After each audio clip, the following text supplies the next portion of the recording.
पक्का किस्सा है। खानगढ़ नामी गांव में एक आदमी रहता था। उसके पास एक गधी थी जिसने 2 बच्चों को जन्म दिया था। वो बिल्कुल एक जैसे थे। वो आदमी अपने गधे के चारे का बहुत ख्याल रखता था। उसके गांव में हीरा नाम का एक जागीरदार रहता था जो अपनी जमीनों पर कुत्तों की रेस लगवाया करता था, जिसमें वो बहुत बड़ा इनाम रखता था और हमेशा उसका ही कुत्ता रेस जीत जाता था, क्योंकि वो रेस से एक दिन पहले रेस में शामिल होने वाले कुत्तों को नशे की गोलियां खिला देता था, जिसकी वजह से उसका कुत्ता ही रेस जीत जाता था। मुझे यकीन नहीं आ रहा मेरा कुत्ता कैसे हार सकता है। मैंने तो इसे काजू बादाम पिस्ते खिला खिला कर रेस के लिए तैयार किया था, ऐसा कैसे हो गया? तूने देखा नहीं मेरे कुत्ते ने तुम्हारे कुत्ते को घास भी नहीं डाली। और जाओ जाओ, तुम्हारा मुकाबला है भला मेरे कुत्ते के साथ। चलो अपना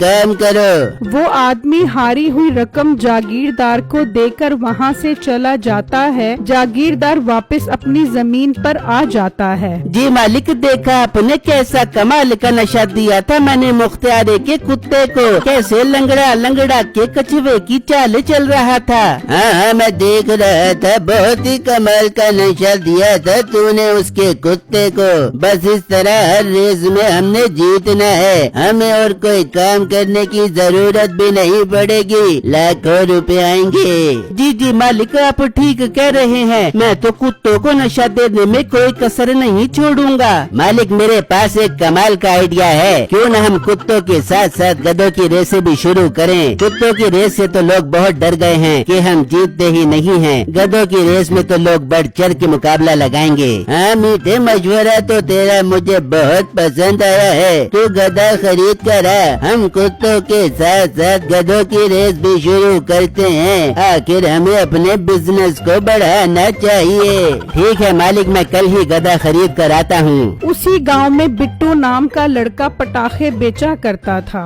आ जाओ, मुझसे पटाखे खरीद कर ले जाओ। शुरली, फुलझड़ी, जलेबी, हर तरह के पटाखे हैं मेरे पास। आ जाओ, आकर ले जाओ। ओ भाई, तू क्या पागल हो गया है जो यहाँ पटाखे बेचने खड़ा हो गया है? अरे भाई, पटाखों को गली गली मोहल्ले मोहल्ले जाकर बेचेगा तो बच्चे तेरे से खरीदेंगे। यहाँ पर तो तू खड़ा होकर अपना टाइम जाया करेगा। भाई साहब, बात तो आप बिल्कुल ठीक कर रहे हो। मुझे ऐसा ही करना चाहिए। मैं कल ही ये पटाखे गली गली मोहल्ले मोहल्ले जाकर बेचूंगा। बिट्टू अपने घर जाता है और अपने घर वालों को बताता है। वो उसे एक मशवरा देते हैं जो बिट्टू को बहुत पसंद आता है। हाँ अब्बू जान, आपने मशवरा तो बिल्कुल ठीक दिया है। मैं गधा खरीद लेता हूँ, उस पर गली गली मोहल्ले मोहल्ले जाकर पटाखे बेचूंगा। फिर अगला दिन होता है तो बिट्टू गधा खरीदने उसी आदमी के पास आता है और उससे गधा खरीदने का कहता है।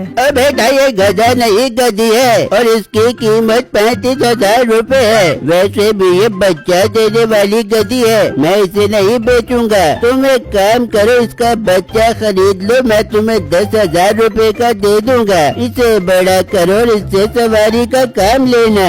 अंकल, आपने बात तो बिल्कुल ठीक की है। मुझे सौदा मंजूर है, मैं ये बच्चा ही खरीद लेता हूँ। बिट्टू उससे वो बच्चा खरीद कर ले जाता है और तभी मीठा भी वहाँ आ जाता है। बच्चा देखकर उसके दिल में भी ख्याल आता है कि वो भी बच्चा ही खरीद ले। फिर मीठा भी उससे दूसरा बच्चा खरीद कर ले जाता है और जब जागीरदार के पास पहुँचता है। मीठे, तुझे गधा लाने को कहा था तो उसका बच्चा ले आया। अरे मालिक, लगता है आपको मेरी काबिलियत पर शक है। देखो मालिक, गधा 35,000 रूपए का था और ये बच्चा मुझे 10,000 रूपए का मिला है। मैं इसे बड़ा करूँगा तो इसकी कीमत 35,000 रूपए हो जाएगी और गधा रेस में हमें लाखों रुपए कमा कर देगा। बताओ फिर कैसा लगा आपको मेरा मंसूबा? अरे वाह मीठे, जवाब नहीं तेरा, दिल ही खुश कर दिया तूने मेरा।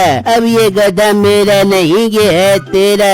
लेकिन जो पैसा ये कमा कर देगा वो नहीं होगा तेरा, वो होगा मेरा। जी मालिक, ऐसा ही होगा। फिर मीठा उस बच्चे की खूब खिदमत करने लग जाता है और वहाँ बिट्टू भी उस बच्चे की खूब सेवा करता है। इस तरह 1 साल गुजर जाता है और वो दोनों बच्चे बड़े हो जाते हैं। बिट्टू उस गधे पर पटाखे बेचने के लिए निकल जाता है और वहाँ जागीरदार अपने मुलाजिम को कहता है, चलो भाई अब अपना गधा तैयार हो गया है, जाकर गांव में ऐलान कर दो कि जो कोई भी गधे की रेस में हिस्सा लेना चाहता है उसे 1 लाख रुपया इनाम मिलेगा। जागीरदार के मुलाजिम गांव में ऐलान करते हैं, सुनो सुनो गाँव वालों सुनो, जागीरदार साहब की जमीन पर गधों की रेस का मुकाबला है। जो कोई भी मुकाबला जीतेगा उसे 1 लाख रुपया इनाम मिलेगा। बिट्टू ये ऐलान सुन लेता है। अरे वाह, किस्मत मेरे ऊपर कैसे मेहरबान हो गई। आज ही मेरे गड्ढे को रेस का मुकाबला भी मिल गया। मैं अभी जागीरदार साहब के पास जाता हूँ और उनको मुकाबले में हिस्सा लेने का कहता हूँ। बिट्टू उस जागीरदार के पास पहुँचता है और उसे मुकाबले में हिस्सा लेने का कहता है। हाँ, क्यों नहीं लड़के, तुम बिल्कुल मुकाबले में हिस्सा ले सकते हो, लेकिन अगर तुम हार गए तो उल्टा तुम्हें 1 लाख रुपया देना पड़ेगा।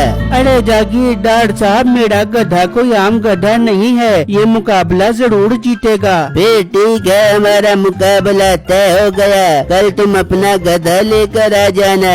ठीक है जागीरदार साहब, मैं कल अपना गधा लेकर आ जाऊंगा। बिट्टू वहाँ से चला जाता है और जागीरदार अपने मुलाजिम को इशारा करता है कि बिट्टू का घर देख ले। वो मुलाजिम बिट्टू का घर देख लेता है और आकर जागीरदार को बता देता है। ठीक है, तुम आज रात को जाकर उसके गधे को नशे वाला चारा खिला देना, ताकि कल ये मुकाबला लड़ने के काबिल ही न रहे। फिर रात होती है तो उसका मुलाजिम आता है और बिट्टू के गधे को नशे वाला चारा खिला देता है और वहाँ से चला जाता है। फिर जब अगला दिन निकलता है तो बिट्टू अपने गधे पर बैठकर मुकाबले की जगह पर पहुँच जाता है। मीठा और बिट्टू दोनों के गधों का मुकाबला शुरू हो जाता है। मीठे का गधा बिट्टू के गधे से रेस में काफी आगे रहता है और देखते ही देखते मीठे का